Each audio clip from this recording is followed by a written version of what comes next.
Everything I ever did, the thing that I heard out of people's mouth was, that's impossible. That can't be done. Or no.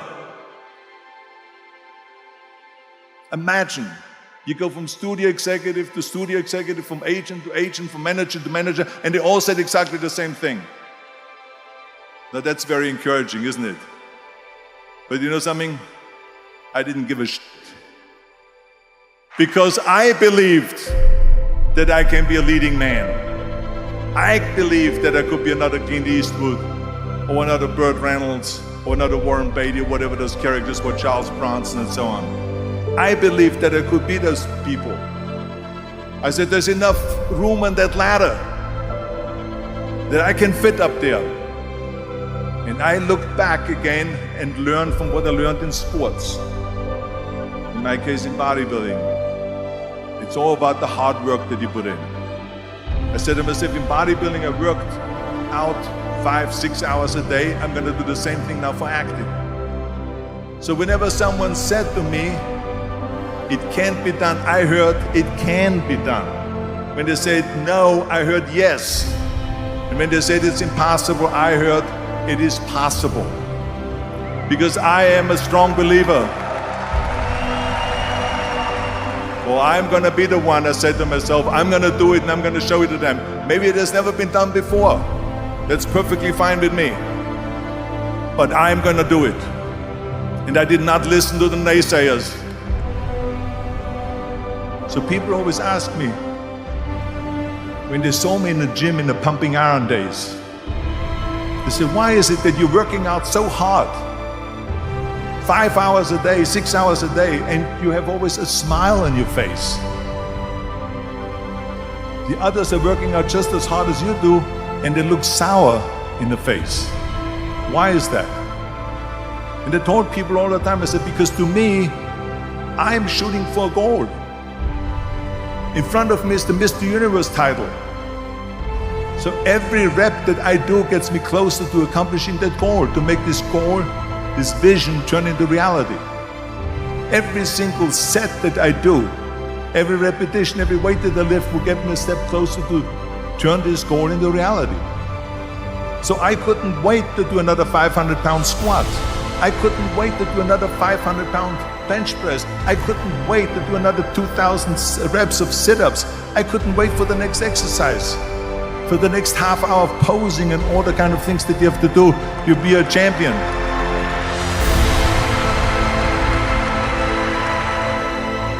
The very body that they said can never be sold because the time is wrong. A few years later, I'm doing Conan the Barbarian, and it was the #1 hit at the box office when it came out in the summer of '82. Think about that. And the director says, if we wouldn't have had his body, we would have had to build one.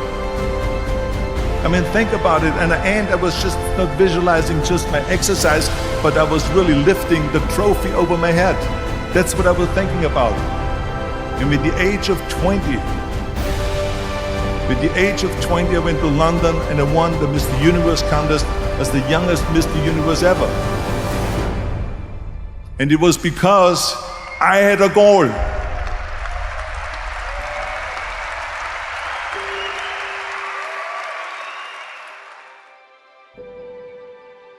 Because I believed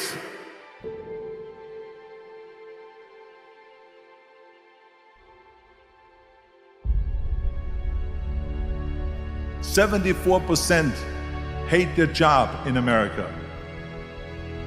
Now, this is not much different when you come to Europe.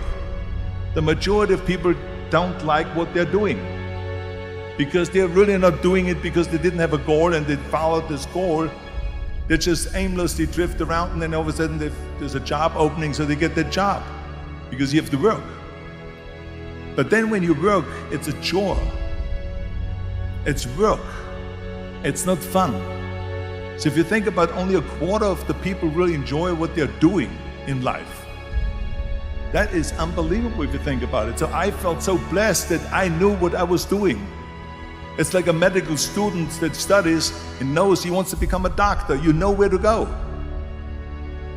So I knew where to go.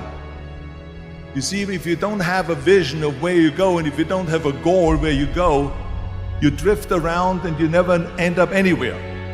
It's like you can have the best ship in the world, you can have the best airplane in the world. If the pilot or the captain doesn't know where to go, it would just drift around. It would not end up anywhere, or most likely in the wrong place.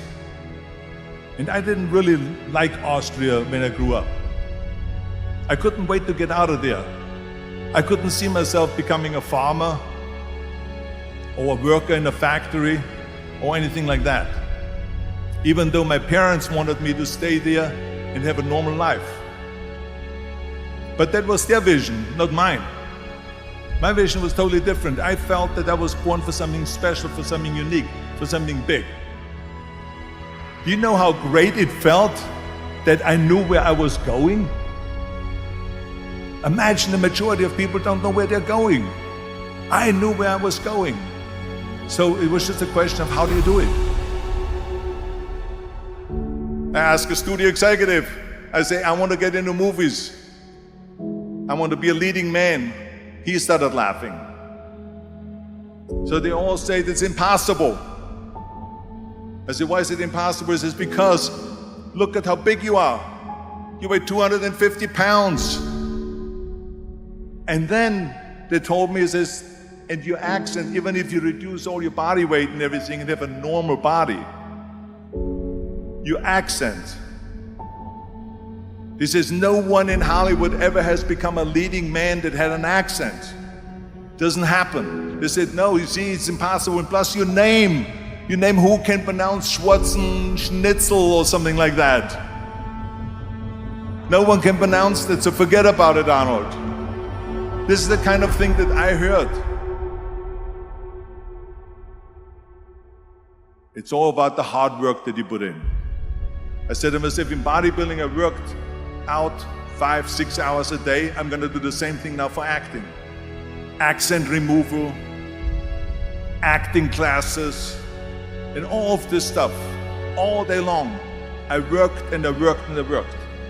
And then all of a sudden, I was asked by Dino De Laurentiis in the Universal Studio, biggest studio, to star in Conan the Barbarian. And after I did Conan the Barbarian, the director at the press conference said to the press, if we wouldn't have had Arnold, we would have had to build one. So all of a sudden, my body became an asset, not a liability. And the same thing was with Terminator. After we were finished filming Terminator, Jim Cameron said to the press, if Arnold wouldn't have had that accent and talked like a machine, I think the movie wouldn't have worked. So think about that. The body and the accent that they attacked was an asset.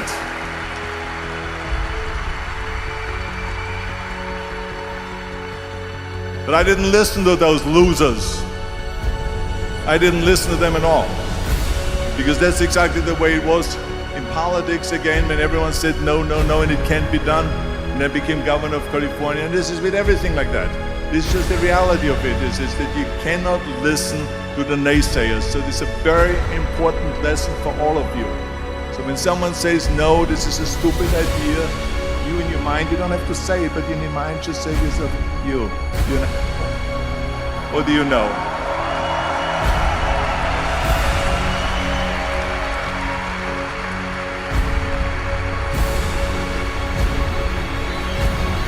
If I would have listened to the naysayers, from bodybuilding to show business to politics, I would not be standing here today, talking to you.